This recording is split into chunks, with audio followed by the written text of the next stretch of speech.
The Aces are in really big trouble. They are in seriously big trouble. You're going to have A'ja Wilson, who's arguably the best player in the WNBA, and she represents that woke, Yas Queen, why aren't I being worshipped enough, angry black woman. And then on the other side, you're going to have Caitlin Clark and the exciting whites. Las Vegas Aces group is kind of falling apart. Kelsey Plum is now with the Sparks. Sydney Colson has now chosen not to re-sign with Aces. We've got ESPN's ranks of WNBA players right now, and Caitlin Clark is really damn high. Angel Reese ain't nowhere to be found. The WNBA landscape is shifting, and A'ja Wilson is starting to feel the heat.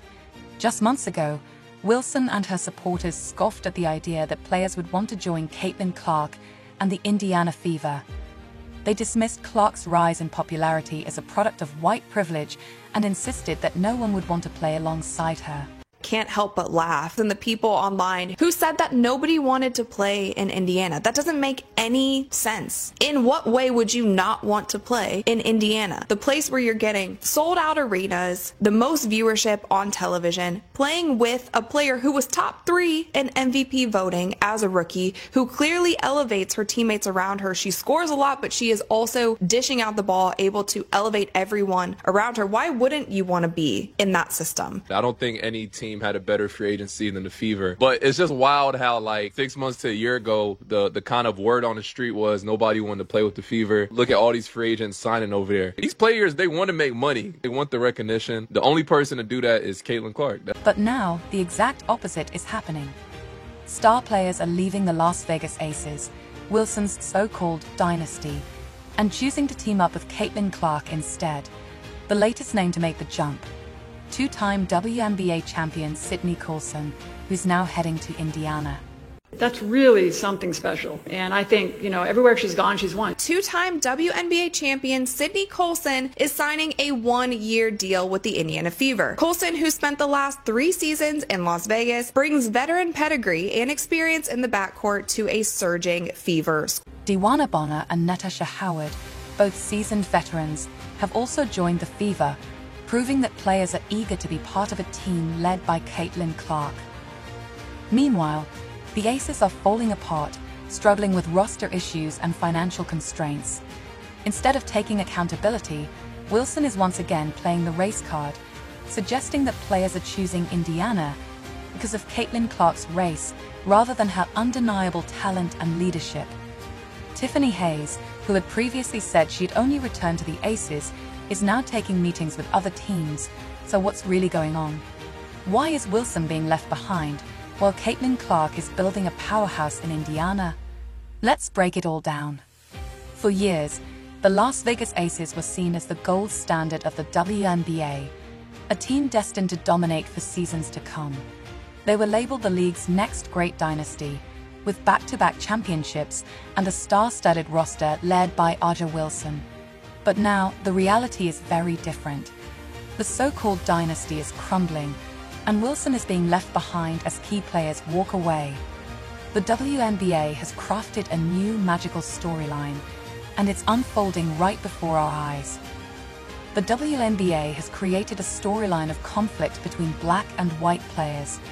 Sydney Colson, a 2-time WNBA champion and veteran presence, has officially signed with the Indiana Fever, marking another loss for the Las Vegas Aces. This departure follows Kelsey Plum, another core player, leaving for the Los Angeles Sparks.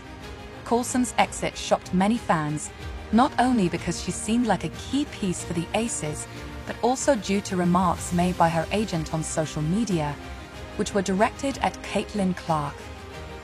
The controversy started when Clark missed a layup, then hit Jackie Young in the face, leading to a foul being called on Young after the refs reviewed the play. Clark, however, argued for a flagrant one against Young, despite the contact clearly coming from her. Colson's agent tweeted about it, accusing fans of ignoring the game's reality, calling it demonstrative, obnoxious, and privileged basketball. That tweet has since been deleted. Meanwhile, Chelsea Gray, once seen as an elite playmaker, is battling injuries and no longer at the top of her game. Jackie Young, another crucial part of the Aces' success, has also suffered an injury, raising questions about her future availability. To make matters worse, the Aces are in serious financial trouble. With Wilson, Young, Gray, and Jewel Lloyd all signed to max or near-max contracts, the team has little cap space remaining, making it tough to sign quality replacements. Despite these challenges, the WNBA continues to build the narrative of racial tension in the league, with Clark leading her own powerhouse in Indiana, while the Aces struggle with internal conflict and external pressure. The ratings are bound to soar as the drama unfolds, but the Aces are increasingly in a tough spot with their roster and financial limitations. The Las Vegas Aces are now forced to rely on veteran minimum contracts and second-round draft picks just to fill out their roster. Tiffany Hayes, another key player, is likely heading out as other teams are offering more than the Aces can afford. Alicia Clark's future with the team is also uncertain. Meanwhile, the Indiana Fever continue to bolster their roster, and one of their latest signings, Sydney Colson, is a veteran who knows how to win. This signing proves that the Fever's front office is serious about competing. What was once a stacked Aces roster is now a shell of its former self. With several key players gone and a thin bench, A'ja Wilson will be left to carry the team alone. However, rather than acknowledging the true reasons behind these departures, poor roster management, salary cap issues, and the natural rebuilding cycle, Wilson is shifting the blame elsewhere.